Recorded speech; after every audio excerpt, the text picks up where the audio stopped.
Hello. हाँ sir, मैं अतुल वैद्य बोल रहा था। हाँ बोलिए अतुल जी, बोलिए सर, बोलिए। ये इमरजेंसी में अपने को इंटरव्यू लेना पड़ रहा है क्योंकि अभी पटना बिहार में चीफ इलेक्शन कमीशन ने ईवीएम के ऊपर प्रेस कॉन्फ्रेंस किया है और हाँ हाँ उन्होंने जो इस तरह के कुछ गोल मटोल जवाब दिए और आपने अभी जो रिसेंटली स्टैंड लिया, आप कुछ इंटरव्यू सुने, उसमें हाँ हाँ। उनके जो जवाब है वो मेल खाते हुए नजर नहीं आ रहे। तो ये प्रेस का अगर आपने सुना है तो सर आप इसके ऊपर क्या कहना चाहेंगे? हाँ, वो प्रेस कॉन्फ्रेंस मैंने देखी है। तो उसमें बेसिकली सबसे ज्यादा ईवीएम पर सवाल पूछे गए पत्रकारों की ओर से। और अगर आप कमेंट्स में भी देखेंगे तो 10 में से 8 लोग जो हैं, वो 10 में 8 लोग जो है वो ईवीएम नहीं चाहिए करके कमेंट्स में बोल रहे हैं। जी। पर जो चीफ इलेक्शन कमिश्नर है, जो प्री इलेक्शन अभी प्रिपरेशन के शेड्यूल में है, जी। वो बिहार में गए। बिहार और झारखंड का ये मीटिंग था और भी राज्यों में वो जा रहे हैं। ओके। तो उन्होंने उसके गोल मटोल जवाब दिए। अगर उसको ब्रीफ में देखा जाए तो उन्होंने ईवीएम के ऊपर कोई भी कॉन्क्रीट सवाल नहीं दिया। उन्होंने ये कहा कि भाई ईवीएम पर हमने सब जवाब दिए। उसकी एक बुकलेट बन गई है लगभग 100 सवालों की और आंसर्स की। ये एक पॉइंट उन्होंने बोला। पर वो जो बुकलेट है वो जनरल आंसर्स है, क्वेश्चन एंड आंसर है।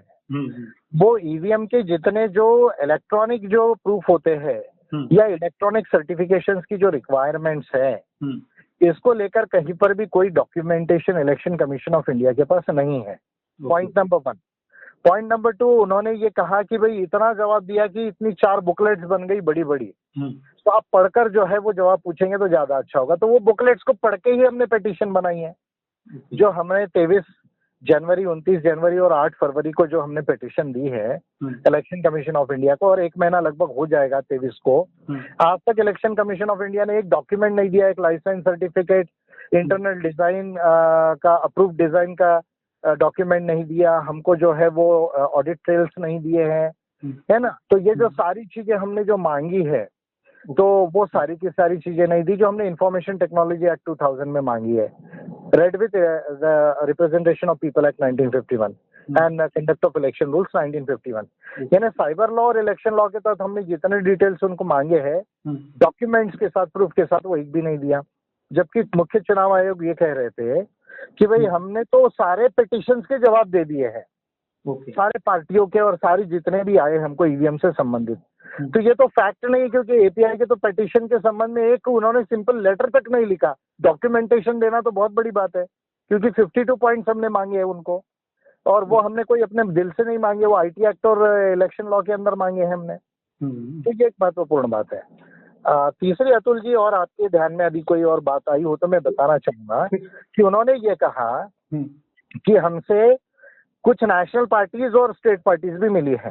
हाँ सर, उन्होंने वो पूछा कि हमने कुछ स्टेट पार्टी और नेशनल पार्टी से, और उन्होंने नाम भी लिया, जैसे आम आदमी पार्टी, बीएसपी और भी कुछ पार्टियों के नाम भी हाँ, मैं बताऊंगा। उन्होंने नाम लिया है कांग्रेस का, आम आदमी पार्टी का, बीएसपी का, कम्युनिस्ट पार्टी ऑफ इंडिया का। 4 नेशनल पार्टीज के नाम लिए उन्होंने।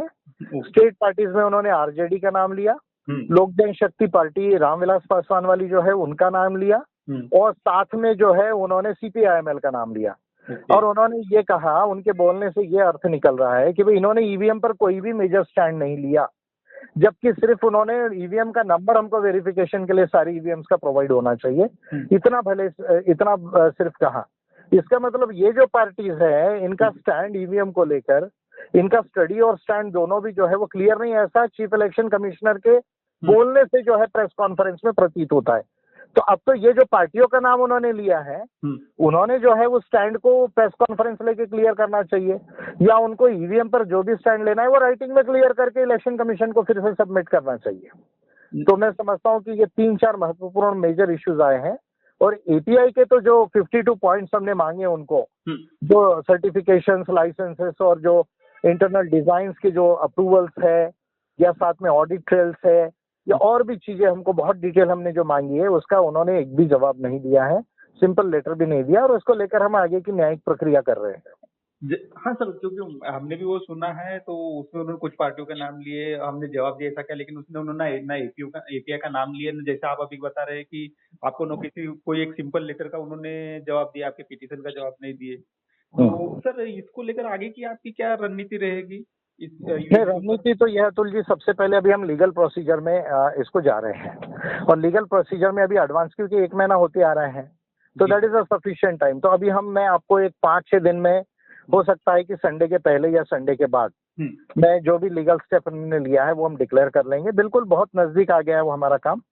और उसके बाद अगर मान लीजिए ये स्थगित नहीं होता है चुनाव, जो हमारा मेजर प्लैंक है, अगर इस फॉर्म में ईवीएम से ही चुनाव ब्लाइंडली होता है और अगर स्थगित नहीं होता है तो फिर ड्यूरिंग इलेक्शन भी हमने एक प्रोसीजर मैंने बना के रखी है। वो अभी प्रीमैच्योर्ड होगा बताना, लेकिन वो भी एक मैंने बना के रखी है। पर पहला जो अभी लीगल जो हमारा स्टेप है, शायद संडे के बाद या अगर बहुत अच्छा न्यूज हुआ तो संडे के पहले मैं आपको डिक्लेयर करूंगा। ओके, चलिए सर, थैंक्स सर। और वो मैं पब्लिकली डिक्लेयर करूंगा प्रेस लेकर। जी सर, हमको आपके क्योंकि यूएम जो बहुत मेजर इशू है, आप काफी दिनों से उसके ऊपर रिसर्च कर रहे हैं। आपने अभी प्रेस कॉन्फ्रेंस में काफी डिटेल में उसके ऊपर बताया भी था। थैंक्स सर, आपने क्विक हमको रिस्पांस दिया है और इसके ऊपर हमको क्लैरिफिकेशन चाहिए था, जनता को भी चाहिए था, तो हम इसके लिए इसको पब्लिश करेंगे सर जनता के लिए। आपका जो भी आपने बात अभी हमको बताई है सर, थैंक यू सर। नहीं, थैंक यू अतुल जी, आपने जो इमरजेंसी में वॉइस जो इंटरव्यू लिया, क्योंकि वीडियो इंटरव्यू लेने का समय नहीं था, तो उसका भी एक सिस्टम हम आगे बना लेंगे। तो ऐसे इमरजेंसी में कोई भी इशू होता है तो उस पर जो है मेरा व्यू अगर आएगा तो वो देश के लोगों के लिए ज्यादा महत्वपूर्ण रहेगा। लेकिन यहाँ ये पॉलिटिकल पार्टीज जिनके नाम आए उनको क्लियर करने की जरूरत है। राइट सर, सही बोल रहे सर, जरूरत है। Thank you Atul ji, have a nice day.